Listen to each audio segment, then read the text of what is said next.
this window, or we look out the windows in the cupola, we're absolutely amazed. And the same thing goes for being on board a space shuttle. And I would say that 2 nights ago, I probably saw the most amazing thing I've ever seen in space. And that's saying an awful lot because every day is filled with amazing things. And that was, we were flying over Tasmania. We'd actually just seen the storms in the South Pacific over the Philippines, and it was nighttime, thunderstorms lighting up the entire sky. And then just before the sun came up, the Earth's limb was, lit up as a sliver of blue and purple.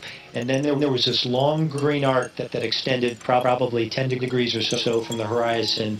Actually, from the perspective of the cupola, in which case we're upside down, up, in my field of view, upwards. In fact, it disappeared behind the gem, at least 10 degrees, I think, 20 Earth or 20 moon diameters, if you think about it in those terms.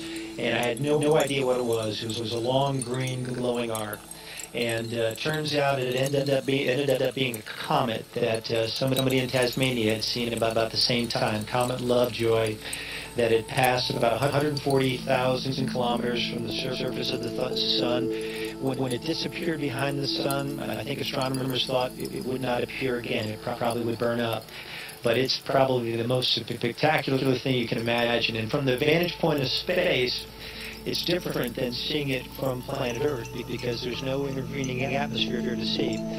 So we took some really neat pictures last night of it, about 100 or so, that we hope to make a movie out of. But just wanted to toss that out in case you're interested.